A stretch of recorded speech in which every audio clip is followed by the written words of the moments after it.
Hello મિત્રો, જય માતાજી, જય શ્રી કૃષ્ણ। આજે અમે ગીર પંથકમાં આવેલું સાણા ડુંગરની મુલાકાતે જઈએ છીએ, તો આ વિડીયોમાં બન્યા રહેજો। તો મિત્રો, આજે આપણે વાત કરવી છે અમરેલી જિલ્લાના ગીરગઢડા તાલુકામાં આવેલું સાણા ડુંગર। તો ખાંભાથી 25 કિલોમીટરના અંતરે આવેલું આ સાણા ડુંગર, તેની પાછળ 5000 વર્ષ જૂનો ઇતિહાસ છુપાયેલો છે। તો ચાલો આપણે સાણા ડુંગરના ગામડાની વાત કરીશું। મિત્રો, ગીરના ગામડા કેવા હોય છે? ધૂળ ઢેફાને પાણા હોય, ભીતે ભીતે છાણા હોય, ટાણા એવા ગાણા હોય, મળવા જેવા માણસ હોય, ઉકરડાને ઓટા હોય, બળદિયાના જોટા હોય, પડકાર હાકોટા હોય, માણસ મનના મોટા હોય, માથે દેશી નળિયા હોય, વીઘા એકના ફળિયા હોય, બધા અહીંયા બળિયા હોય, કાયમ મોજે દરિયા હોય। આ છે મિત્રો ગામની મોજ। તો મિત્રો, આગળ તમે સાણા ડુંગર આવો તો ત્યાં ગૌશાળા પણ બહુ સરસ આવેલી છે, વાક્યા રોડ પર। તો ગૌશાળા પણ એક જોવા જેવી છે। તો મિત્રો, આપણે અત્યારે સાણા ડુંગર ઓલરેડી પહોંચી ગયા છે, તો આ વિડીયોમાં બન્યા રહેજો। તો મિત્રો, આ ગ્રાઉન્ડની એક્ઝેક્ટ સામે તમે જોશો તો એક ડુંગર આવશે। ડુંગર પર દાદરા ચડીને તમે જશો તો તે એક સરસ મજાનું મંદિર આવેલું છે। મંદિર છે માં મોમાઈનું। તો મિત્રો, સાણા ડુંગરમાં 4 મઢવાળી માં મોમાઈનું પણ મંદિર આવેલું છે, તેની પાછળ પણ જૂનો ઇતિહાસ છુપાયેલો છે। તો ચાલો આપણે માં મોમાઈના દર્શન કરીશું। તો મિત્રો, હવે વાત કરીએ માં મોમાઈના ઇતિહાસની। તો મોમાઈના દર્શન દૂર દૂરથી લોકો માનતા લઈને આવે છે અને આ અખંડ જ્યોતના દર્શન કરી અને ઘી હોમીને પોતાની શ્રદ્ધા પ્રમાણે પોતાની માનતા પૂરી કરે છે। એમ કહેવાય છે કે આ જ્યોત લગભગ ઘણા વર્ષોથી જ્યોત રહે છે અને આજ સુધી જ્યોત ક્યારેય બંધ નથી થઈ અને લોકો દર્શન કરવા આવે છે। આ મંદિરમાં ઘણા બધા મંદિર આવેલા છે।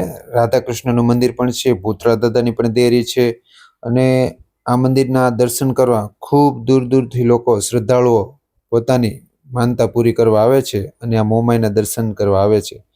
તો મિત્રો, અહીંયા એમ કહેવાય છે કે પોતાની માનતા જે રાખે છે એની અચૂક પૂરી થાય છે અને ખૂબ શ્રદ્ધાનો વિષય બન્યો છે આ મંદિર। તો મિત્રો, આ મંદિરના એકવાર દર્શન કરવા જરૂરથી આવજો। અહીંયા મહાદેવનું પણ મંદિર આવેલું છે। તમે જોઈ રહ્યા છો, આ મંદિરમાં કોતરકામથી જ આખું મંદિર બનાવેલું છે। તો એકવાર આ મંદિરના દર્શન કરવા જરૂર આવજો।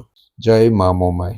આ મંદિરમાં તમે માનતા કરો તો તેમાં વાસણ પાણીની પણ ખૂબ સારી વ્યવસ્થા કરવામાં આવી છે।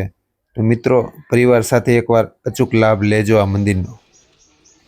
તો મિત્રો, તમે અહીંની વાતાવરણ જોશો તો વાતાવરણ પણ ખૂબ સરસ મજાનું હોય છે અને આને મિની સાપુતારા તરીકે પણ ઓળખાય છે। તો આ નજારો લેવા એકવાર અવશ્ય આવવા જેવું છે। તો અહીંયા પણ માતાજીની દેરી આવેલી છે। તો ચાલો માતાજીના દર્શન કરીશું આપણે। અને હવે ત્યાંથી આપણે ડાબી સાઈડ આગળ નાની નાની ગુફા આવેલી છે, તો આપણે ગુફા જોઈશું। તો મિત્રો, આપણે ગુફાની વાત કરીએ તો એમ કહેવાય છે કે ઘણા વર્ષો પહેલા કહેવાય છે કે 1લી 2જી સદીમાં મહાભારતમાં કૌરવોએ વનવાસ કર્યો હતો, ત્યારે અજ્ઞાતવાસ એમ કહેવાય છે કે આ સાણા ડુંગરમાં વસાવ્યો હતો અને લગભગ 90 જેટલી ગુફાઓ તેમણે અહીંયા કોતરીને બનાવી હતી। તો મિત્રો, તમે અત્યારે જોઈ રહ્યા છો પોતાનું ઘરથી જમવાનું બનાવી અને અહીંયા બનાવે છે અને આવું સરસ મજાનું કુદરતી સૌંદર્યનો લાભ લેવા માટે લોકો દૂર દૂરથી અહીંયા મજા માણવા માટે આવે છે અને અહીંયા તમે જોઈ શકો છો ખરીદી પણ કરવા માટે ખૂબ સારી એવી દુકાનો છે અને નાસ્તા પાણી અને લોકોને ખૂબ મજા આવે એવી વસ્તુઓ પણ મળી રહે છે અને પોતાની જરૂરિયાત પ્રમાણે બધી વસ્તુની અહીંયા સુવિધાઓ પણ છે। તો અહીંયા ખરેખર દિવાળી માટે ખૂબ એવું મિની સાપુતારા બની અને સાણા ડુંગરનો નજારો ખરેખર તો આ ચોમાસામાં એકવાર જોવા જેવો જ હોય છે। તમે સાપુતારા પણ ભૂલી જાઓ છો આ નજારો જોવો એટલે। તો હવે ચાલો મિત્રો, આપણે ભીમચોરીની વાત કરીશું અને શિવલિંગ તરફ આગળ વધીશું। તો આ છે શિવલિંગ અને ભીમચોરી જવાનો રસ્તો। અહીંયા તમે એક્ઝેક્ટ મંદિરની સામેથી ચાલશો તો ખૂબ મોટો એવો ડુંગરો છે અને છેક સુધી દાદરની પણ વ્યવસ્થા કરવામાં આવી છે। આ ડુંગરો તમે ચડશો તો ડુંગરામાં થોડોક તકલીફવાળો પણ ડુંગર છે, એટલે ખાસ ધ્યાન રાખજો। અહીંયા એમ કહેવાય છે કે ભીમના હિડિંબા સાથે લગ્ન થયા હતા અને આવી લોકોની માન્યતા છે. તો આ જોઈ રહ્યા છો તમે, ભીમનો માંડવો કહેવામાં આવે છે. આ છે ભીમચોરી. અહીંયા એમ કહેવામાં આવે છે કે લગભગ ભીમે 6 મહિનાની રાત દરમિયાન આ 90 જેટલી ગુફા કોઈ પણ જાતના હથિયાર વગર બનાવી હતી.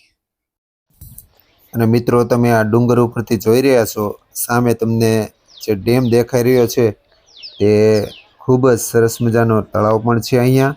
અને અહીંયાનો નજારો તમને સામે એક્ઝેક્ટ મંદિર પણ દેખાશે અને ત્યાંથી પણ દર્શન થશે.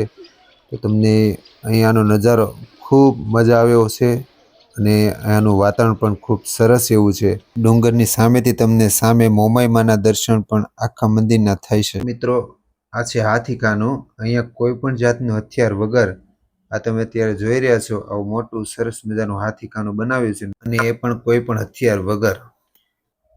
તમે થોડાક નીચે ઉતરશો તો અહીં તમને આ કમળના ફૂલ પણ સરસ મજાના જોવા મળશે અને અહીંયા કાચબાઓ પણ ઘણા છે. તો મિત્રો આનો આનંદ લેવા એકવાર જરૂરથી આવજો. તો મિત્રો આ હતું સાણા ડુંગર. જો તમને મારો વિડીયો ગમ્યો હોય તો લાઈક કરજો, શેર કરજો અને સબસ્ક્રાઈબ કરવાનું નહીં ભૂલતા. જય માતાજી.